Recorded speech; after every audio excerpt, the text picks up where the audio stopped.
Está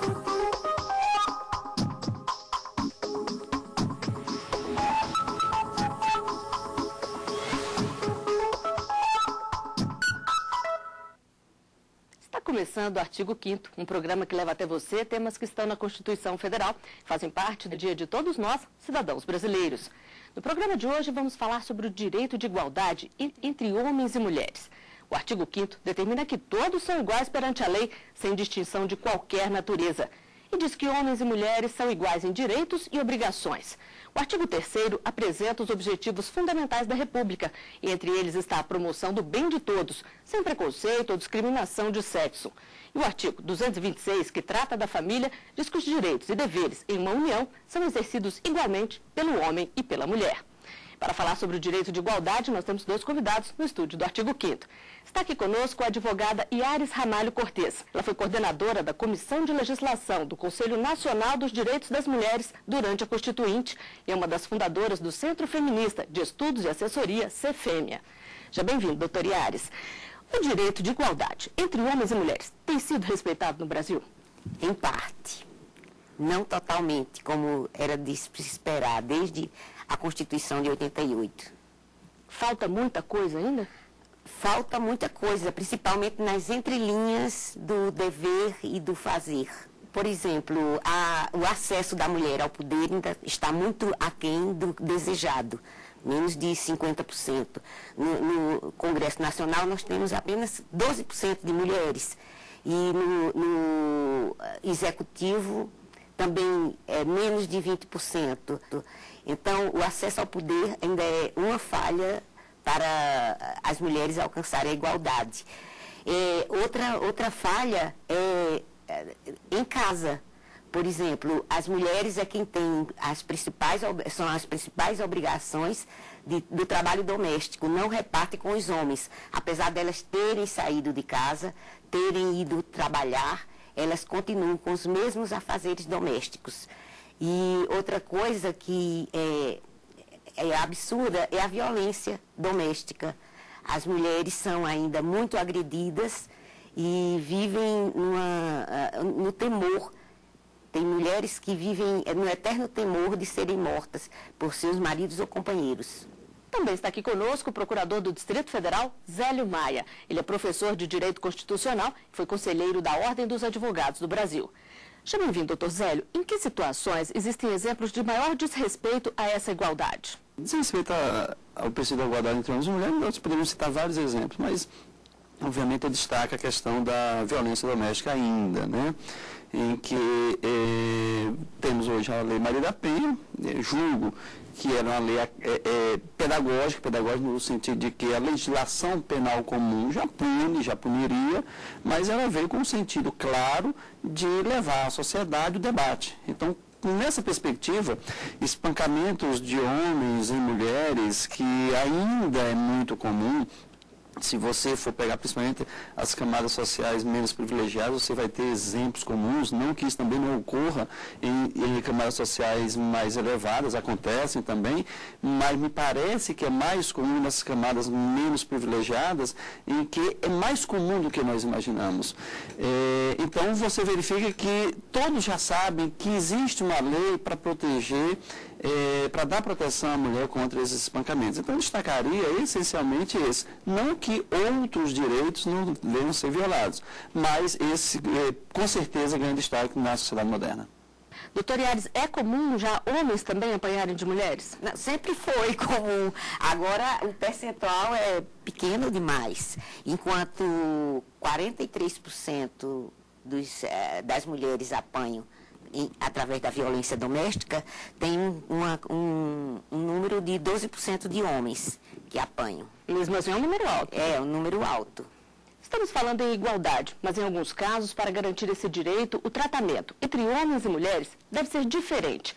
É preciso tratar de forma desigual os desiguais. É o que acontece, por exemplo, nas provas de exercícios físicos em concursos públicos. Na hora da prova escrita, é todo mundo igual, mas quando o exercício é outro... É diferente. Os homens têm de fazer 5 barras e a mulher tem de ficar 9 segundos lá em cima. Então, os homens podem achar fácil, mas eu acho que para a mulher tá bem difícil, assim. Stephanie sabe bem do que está falando. Acabou de ser aprovada na prova física para o Corpo de Bombeiros. Se preparou muito para conseguir fazer os exercícios exigidos, que são diferentes para homens e mulheres. Este personal training prepara muitos alunos para concursos e explica que a especificação das provas físicas respeita a natureza diferente de homens e mulheres. O corpo masculino tem mais força e resistência por causa da massa magra e dos hormônios. Por isso, se engana quem pensa que fazer um percurso menor de corrida ou menos exercícios na barra é um privilégio para as mulheres. O examinador, na hora, ele não está aliviando a mulher, ele está fazendo dentro de uma proporção para ela em relação ao do homem, né? Então, é questão de percentuais mesmo. A mulher vai fazer a força que para ela vai se tornar muito grande só de ficar parado na barra, ou só de correr os 2.200 metros que ela tinha que correr em 12 minutos, diferente do homem. A fadiga, o cansaço muscular vai ser bem similares. A biologia é diferente, né? São corpos diferentes, resistências diferentes, então eu acho que não tem por que ser igual. Apesar do serviço e depois ser igual, eu acho que para entrar são coisas diferentes.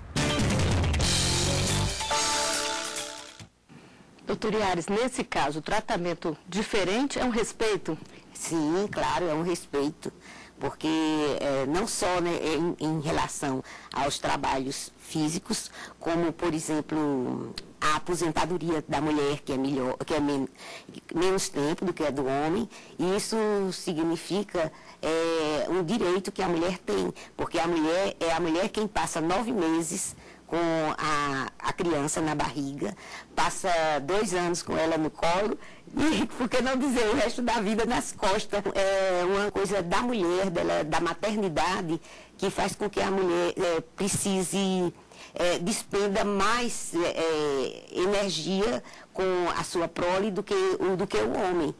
Isso está um pouco mudando, mas ainda não é totalmente isso, né? Doutor Zélio, que outros exemplos a gente pode dar de situações em que é necessário realmente esse tratamento diferenciado? Aproveitando a tomada externa, em que o personal falou que do período menor, do tempo menor de corrida, há de se destacar que ele falou de um princípio que é de natureza constitucional, chamado princípio da razoabilidade, que você bem frisou antes, dizendo que o princípio da igualdade consiste em tratar igualmente os iguais, desigualmente os desiguais. Isso veio desde Aristóteles, que afirmava esse princípio da igualdade dentro das desigualdades.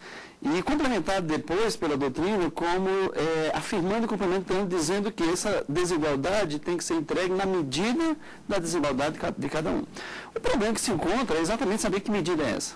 E essa medida de desigualdade necessária a promover a igualdade, porque não há violação ao princípio da igualdade maior do que tratar igualmente os desiguais, né? Então, é saber exatamente que medida é essa. Essa medida é a razoabilidade. Por exemplo, já se estabeleceu na jurisprudência que a mulher grávida, em sede de concursos públicos, por exemplo, tem que ser reservado uma data específica para que ela faça o exame, porque se ela está grávida, não pode ser alijada do concurso público exatamente por estar grávida, ou seja, isso seria uma punição à mulher, né? E aí ela tem o direito, obviamente, de após o parto, vir a fazer o exame físico dela. Então, isso é um direito da mulher dentro dessa política que eu repito mais uma vez, é questão de mentalidade. A legislação brasileira, por exemplo, só na Constituição de 1934 é que se estabeleceu o direito do voto da mulher. Mas antes disso, nós já tínhamos o quê? Nós já tínhamos uma Constituição, a Constituição de 1891, a de 1824, que não proibia o voto de mulher especificamente. Mas nada impedia, também não deixava claro que tinha esse direito ao voto. E isso foi sendo construído exatamente por condutas que eram tomadas pelo Poder Judiciário, por mulheres que estavam um passo à frente do seu tempo, em que exigia aquilo que a Constituição não proibia. Então, eu repito, questão de conduta. Eu tenho um fato muito interessante. O primeiro voto na Europa foi de uma mulher, foi em Portugal. E a mulher aproveitou uma brecha da legislação portuguesa. A legislação portuguesa dizia que só pode votar os cidadãos maiores de 21 anos, chefes de família, ou não sendo chefe de família, que tivesse alfabetização. E uma mulher Carolina, o nome dela, salvo engano, ela pleitou o direito de voto por quê? Porque ela era mulher, viúva, médica, ou seja, se enquadrava como cidadão, chefe de família, porque era viúva, e alfabetizada ainda por cima, porque era médica. Isso foi uma revolução tão grande que a própria legislação portuguesa, após o reconhecimento do direito de voto a essa pessoa, aprovou uma lei proibindo explicitamente o voto à mulher, dizendo só tem direito a voto o homem, que essa lei só foi revogada em 1931. É questão de conduta. A mulher tem que ir atrás, tem que lutar pelos seus direitos, tem que buscar, porque você vai encontrar guarida no Poder Judiciário. O Poder Judiciário, ele dá a resposta mais rápida que a legislação. A senhora concorda que o voto foi um grande passo? Concordo. Inclusive, aproveitando a sua fala, eu digo assim, que as mulheres precisam, por isso que as mulheres sempre lutaram para que a legislação fosse explícita, porque senão passa no esquecimento. E isto foi uma briga muito grande no tempo da Constituinte, que diziam, não precisa dizer mulher, não precisa ter a palavra mulher. E nós dizíamos, tem que ter explícito que as mulheres têm tal direito. E até na legislação ordinária, no Código Civil, que também nós acompanhamos a reformulação, era sempre esse debate. Para que deixar tão explícito que se diz todos são iguais perante a lei? Todos significa homens e mulheres. E a gente dizia, não significa. Se significasse, a gente teria os mesmos direitos. Mas como a gente não tem os direitos, é porque todos são homens. São os homens. E a gente brigou muito e hoje ainda briga para que a legislação seja explícita. Bem explícita, dizendo que a mulher tem esses direitos. Eu costumo dizer que homens e mulheres serem iguais em direitos e obrigações, no futuro mais distante, com certeza, as mulheres vão fazer um movimento para tirar isso da Constituição. E por quê? Porque a partir do momento que você diz homens e mulheres têm direitos e obrigações, você está discriminando com o objetivo lá atrás de dizer, olha, nós somos iguais. Mas no futuro isso pode até funcionar. Claro, estou pensando na sociedade moderna, na sociedade que sabe reconhecer, na sociedade evoluída. Mas nesse momento é essencial, como aconteceu, eu costumo falar isso muito em sala de aula. Ou seja, o movimento feminista chegou falando, nós queremos colocar homem e mulher, sob pena de alguém amanhã no futuro vir com alguma teoria restritiva. Mas por enquanto é necessário. Por enquanto é necessário. Ela citou, por exemplo, a questão do Código Civil. Só para você ter ideia, o Código Civil de 1916, ele dizia expressamente o seguinte, que são relativamente incapazes. Maior de 16, menor de 21 anos. A mulher casada. Ou seja, em 1916, a mulher, aos 21 anos, era absolutamente capaz. Casava, ficava incapaz. Separava, voltava a ser capaz.